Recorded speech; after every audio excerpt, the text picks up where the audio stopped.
So untuk penyumbatan biasanya kalau lebih dari 70%, 70% sumbat maksudnya ada pengaliran darah 30% atau yang lebih kurang dari 30% blood flow, dan harus pasang stent. Tapi ini bukan untuk semua pembuluh darah. Ini hanya untuk pembuluh darah yang penting atau pembuluh darah yang besar. Kalau di cabang-cabang ada penyumbatan 90% juga kita tidak butuh letak ring, pasang ring. Ya, hanya untuk pembuluh darah main three, ya, the main three blood vessels yang besar. Kalau ada penyumbatan yang lebih dari 70%, dan kita harus pasang stent. Untuk aspirin atau clopidogrel itu ubat pengincir darah. Ubat pengincir darah ini tidak kurangkan penyumbatan. Fungsi dia bukan untuk kurangkan penyumbatan, tapi fungsi dia untuk mencegah serangan jantung. Sebab tadi saya beritahu serangan jantung itu sebab berlakunya darah beku dalam pembuluh darah. So, kalau diminum ubat clopidogrel atau aspirin itu untuk mencegah atau prevent darah beku atau clot dari happening in our blood vessel. Yeah. So it will not reduce the blockage.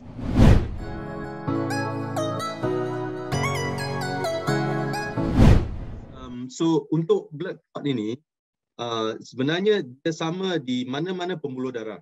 Okay? Sebab pembuluh darah dalam otak, pembuluh darah dalam jantung, pembuluh darah di kaki kita, semuanya sama.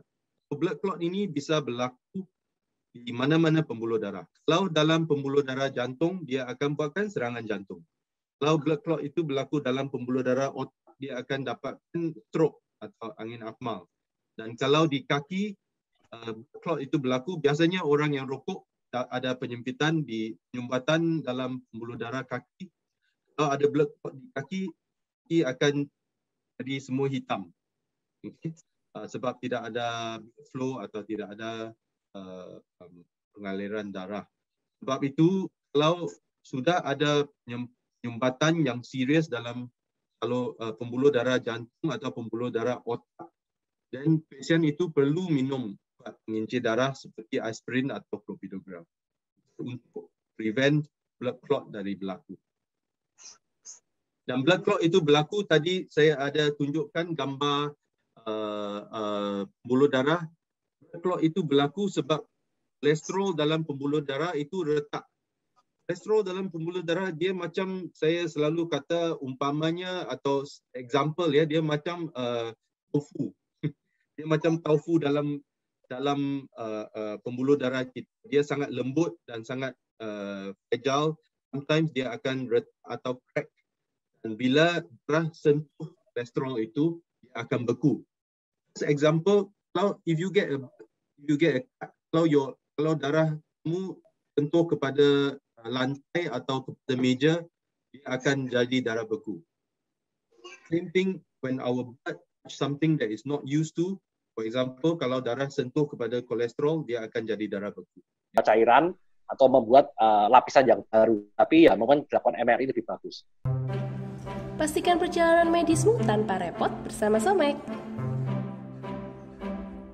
Banyaknya syarat untuk berobat ke Singapura ataupun Malaysia membuat repot selama pandemi ini. Selama 12 tahun, Somek didukung SOS Ambulans Udara melayani pasien untuk berobat ke Singapura dan Malaysia. Somek mencarikan dokter spesialis sesuai dengan keluhan kamu.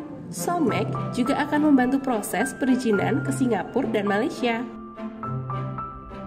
So, tunggu apa lagi? Hubungi tim Somek untuk perjalanan maksimal pasang ring tidak ada maksimum. yang saya tahu world yang ada satu publication ya, ini sudah mungkin lebih 10 tahun dulu, ada satu pasien di Amerika ada 54 ring dalam pembuluh darah jantung dia. Ada 54 semuanya. Untuk saya yang paling banyak saya letakkan satu kali, kalau satu procedure saya letak paling banyak 10 ring dalam pasien itu. So tidak ada macam limit. Tapi biasanya kalau kita perlu pasang begitu banyak ring, sometimes kita panggil patient operasi saja, ya, bypass surgery. Akan opsinya hanya pas kalau sumbatan sudah 100%, bagaimana memutuskan pakai solusi ring atau bypass. Okay. So, kalau 100% blok itu sebab sumbatan yang kronis sudah lama, itu kita masih bisa letak ring, tapi sometimes sangat susah. Bukan 100% bisa sukses. So kalau tidak dapat successfully letak pasang ring, sometimes patient harus pergi buat bypass. Tapi kalau 100% itu sebab serangan jantung, maksudnya sebab darah beku, itu sangat senang untuk letak ring. Okay, so 100% kalau kronis lebih susah untuk letak ring, tapi kalau sudden atau tiba-tiba 100% sebab darah beku, itu sangat senang letak. Jangan lupa like dan subscribe.